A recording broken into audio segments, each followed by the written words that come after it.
بسم اللہ الرحمن الرحیم۔ السلام علیکم۔ روزہ ہماری عبادت کا ایک اہم جز ہے۔ ہمارے 5 ارکان میں سے ایک اہم عبادت ہے۔ اللہ تعالیٰ نے اپنے بندوں کو کئی قسم کی عبادات سے نوازا ہے، جن میں کچھ مالی عبادات ہیں اور کچھ جسمانی ہیں، اور انہی عبادت کے پیش نظر انسان کی عبادت فرشتوں کی عبادت سے بلند ہے، بشرط یہ کہ وہ ان عبادات کو بخوبی ادا کرے۔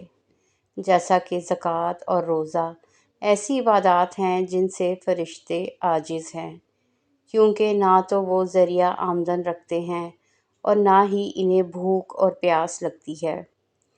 سورج طلوع ہونے سے لے کر غروب آفتاب تک مسلمان روزہ رکھتے ہیں۔ اس دوران وہ کچھ کھاتے پیتے نہیں، لیکن روزے کا مقصد محض فاقہ کشی نہیں بلکہ اللہ کی عبادت کرنا ہے۔ اس کے علاوہ حق کو تمام تر حرام اور ناپاک کاموں سے دور رکھنا ہے۔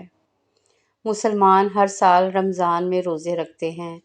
نبوت کے 10ویں سال 610 ہجری میں معراج کی شب مسلمانوں پر روزے فرض کیے گئے۔ قرآن کریم میں اللہ تعالیٰ فرماتے ہیں، اور ہم نے تم پر روزے فرض کیے جیسا کہ تم سے پہلے لوگوں پر فرض کیے گئے تھے، تاکہ تم متقی اور پرہیزگار بن جاؤ۔ اگر ہم رمضان کی تاریخی پس منظر پر روشنی ڈالیں تو ہمیں پتہ چلتا ہے کہ زمانہ جاہلیت میں بھی اقوام رمضان کے اہتمام کرتے تھے۔ اس وقت رمضان کو تعطر کہا جاتا تھا، جس کا مطلب ہے کنویں کا پانی نکالنا، لیکن اسلام کی آمد سے 200 سال پہلے کلاب بن مرہ کے مشورے کے مطابق لفظ تعطل کو بدل کر رمضان رکھا گیا۔ اس کی وجہ یہ تھی کہ اس وقت موسم گرما کی ابتدا میں روزے رکھے جاتے تھے، کیونکہ گرمیوں میں پیاس کی شدت بڑھ جاتی ہے، اس لیے وہ اللہ کی رضا کی خاطر موسم گرما میں روزے رکھتے تھے، تاکہ ان کے سخت ترین عبادت کے پیش نظر ان سے اللہ پاک راضی ہو جائے۔ اسی نسبت سے لفظ رمضان کا انتخاب کیا گیا، جس کا مطلب ہے دیر تک پیاسا رہنا اور گرمی کی وجہ سے معدہ گرم ہو جانا۔ یہ عربوں کی مقامی زبان کا ایک لفظ تھا، جو کہ بعد میں ایک مکمل رمضان کے لفظ کی صورت اختیار کر گیا۔ یہ عربی زبان کا لفظ ہے جس کا مطلب ہے روزہ رکھنا۔ اس سے ظاہر ہوتا ہے کہ دیگر اقوام بھی رضائے خداوندی کی خاطر رمضان کا اہتمام کیا کرتی تھیں، کیونکہ ہر قوم کے لیے کسی نہ کسی نبی کو سرچشمہ ہدایت بنا کر بھیجا گیا، لہٰذا ان کے طریقہ کار کے مطابق وہ لوگ روزہ رکھتے تھے۔ اسلام سے قبل لوگ عاشورہ کا روزہ رکھا کرتے تھے، کیونکہ اس دن کو ہر زمانے میں بڑی اہمیت حاصل ہے۔ محرم الحرام کی تسبیح تاریخ کو یوم عاشورہ کہتے ہیں۔ اسلام سے قبل عاشورہ کا روزہ فرض تھا، لیکن رمضان المبارک کے فرض ہو جانے کے بعد عاشورہ کے روزے کی فرضیت ختم ہو گئی۔ البتہ حضرت محمد صلی اللہ علیہ وآلہ وسلم نے عاشورہ کے روزے کو سنت اور مستحب قرار دیا، کیونکہ آپ خود بھی عاشورہ کا روزہ رکھا کرتے تھے۔ اس کی وجہ یہ تھی کہ اس دن اللہ تعالیٰ نے پہاڑ، کرسی اور قلم پیدا کیا۔ زمین پر پہلی بارش اسی دن ہوئی۔ حضرت آدم علیہ السلام کی توبہ قبول ہوئی۔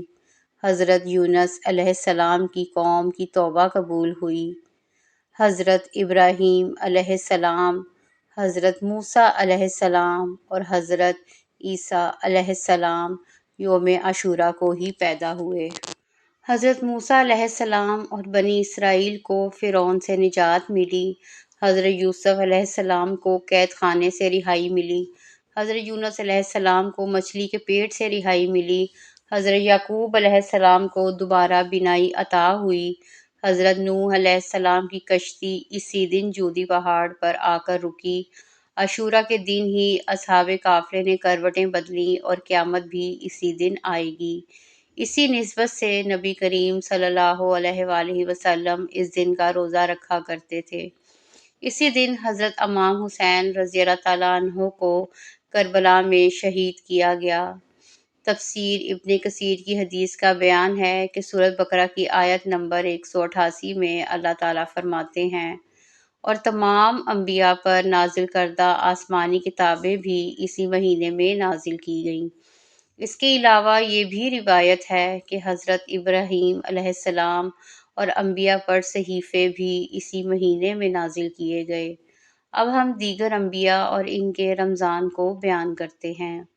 جیسا کہ سب سے پہلے توریت حضرت موسیٰ علیہ السلام پر نازل ہوئی۔ آپ علیہ السلام بنی اسرائیل کی طرف نبی بنا کر بھیجے گئے۔ اس وقت یہ قوم بدھ، جمعرات اور جمعے کا روزہ رکھتے تھے، یہ ان پر فرض تھے۔ پھر اللہ تعالیٰ نے حضرت موسیٰ علیہ السلام پر توریت نازل فرمانے کا ارادہ کیا تو آپ علیہ السلام کو حکم دیا کہ 30 روزے رکھیں۔ پھر آپ علیہ السلام نے 1 ماہ کے مکمل روزے رکھے، اور آخری روزے کے وقت افطار سے قبل آپ علیہ السلام اللہ تعالیٰ سے ہم کلام ہونے کی غرض سے کوہ طور کی جانب روانہ ہوئے، کیونکہ آپ علیہ السلام اللہ تعالیٰ سے کوہ طور پر کلام فرمایا کرتے تھے۔ راستے میں آپ نے گمان کیا کہیں مسلسل روزہ رکھنے کی وجہ سے اللہ تعالیٰ کو میرے منہ سے بدبو نہ آئے، اور آپ نے راستے میں خوشبودار بیل کا پتا توڑ کر چبا لیا اور بارگاہ خداوندی میں حاضر ہو گئے۔ اللہ تعالیٰ نے آپ سے دریافت کیا، اے موسیٰ، آپ نے افطار سے پہلے روزہ کیوں افطار کیا؟ جب آپ علیہ السلام نے وجہ بیان کی تو اللہ تعالیٰ نے سخت ناراضگی کا اظہار کیا اور فرمایا، میرے روزے دار کے منہ سے آنے والی بدبو مجھے کائنات کی تمام خوشبو سے زیادہ بہتر لگتی ہے۔ چنانچہ انہیں 10 روزے مزید رکھنے کا حکم دیا، اور 40 روزے مکمل ہونے کے بعد آپ علیہ السلام پر توریت مقدس نازل فرمائی گئی۔ اس کے بعد حضرت داؤد علیہ السلام پر زبور نازل ہوئی۔ حضرت داؤد علیہ السلام اللہ کے بڑے جلیل القدر اور بہادر پیغمبر تھے۔ ان کی عبادت اللہ پاک کو بہت زیادہ پسند تھی۔ آپ رات کے پہلے حصے سوتے اور 2/3 حصے میں اللہ تعالیٰ کی عبادت کرتے اور ذکر الہی میں مصروف رہتے۔ آپ کا معمول تھا، آپ ایک دن روزہ رکھتے اور ایک دن نہ رکھتے، لیکن نزول زبور سے قبل آپ علیہ السلام کو بھی 40 روزے رکھنے کا حکم فرمایا گیا۔ اسی طرح حضرت عیسیٰ علیہ السلام کو بھی انجیل نازل ہونے سے قبل 40 روزے رکھنے کی ہدایت کی گئی۔ اس کے بعد ان انبیاء کی اقوام بھی اسی ترتیب کے ساتھ 40 روزے کے رمضان کا اہتمام کیا کرتی تھی، اور بعض آج بھی کرتی ہیں۔ اس سے معلوم ہوتا ہے کہ اللہ تعالیٰ کے نزدیک روزے کی اہمیت کتنی زیادہ ہے۔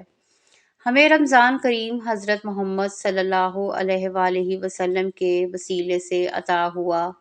معراج کی رات آپ علیہ السلام کو رمضان کو تحفے میں نوازا گیا، اور یہ قیامت تک مسلمانوں کے لیے فرض قرار دیا گیا۔ اس سے قبل عرب کے لوگ عاشوراء کا روزہ رکھتے، ذی الحج کے پہلے 10 روزے رکھے جاتے، جمعے کا روزہ، اور بعض لوگ بدھ اور جمعرات کا روزہ رکھا کرتے تھے۔ نبی کریم صلی اللہ علیہ وآلہ وسلم کا یہ معمول تھا کہ آپ ان سب کے علاوہ پیر کے روز کا بھی روزہ رکھتے، اس لیے کہ آپ علیہ السلام کی یوم ولادت پیر کے دن ہوئی۔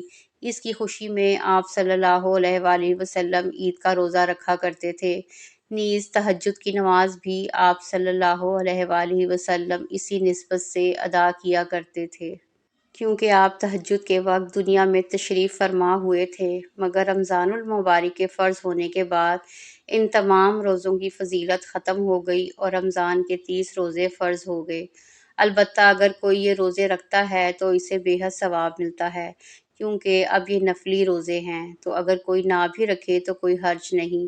رمضان کے روزے کی فرضیت بیان کرتے ہوئے نبی کریم صلی اللہ علیہ وآلہ وسلم فرماتے ہیں، جو جان بوجھ کر رمضان کا ایک بھی روزہ چھوڑتا ہے، پھر چاہے وہ ساری زندگی روزے رکھے، اس کا کفارہ ادا نہیں ہو سکتا۔ رمضان کے مہینے میں ہی ہر عبادت کا ثواب 70 گنا زیادہ کر دیا جاتا ہے، کیونکہ رمضان کا مہینہ قمری سال میں آتا ہے، لہٰذا وقتاً فوقتاً اس کے اوقات اور موسم بدلتے رہتے ہیں، یعنی یہ کبھی گرمیوں میں آتا ہے تو کبھی سردیوں میں۔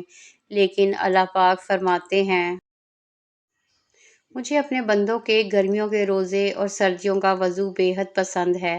حضور نبی کریم صلی اللہ علیہ وآلہ وسلم کی حیات مبارکہ میں آپ نے 9 رمضان دیکھے اور ان کے روزے بھی رکھے، لیکن 10 رمضان سے قبل آپ علیہ السلام کا وصال ہو گیا۔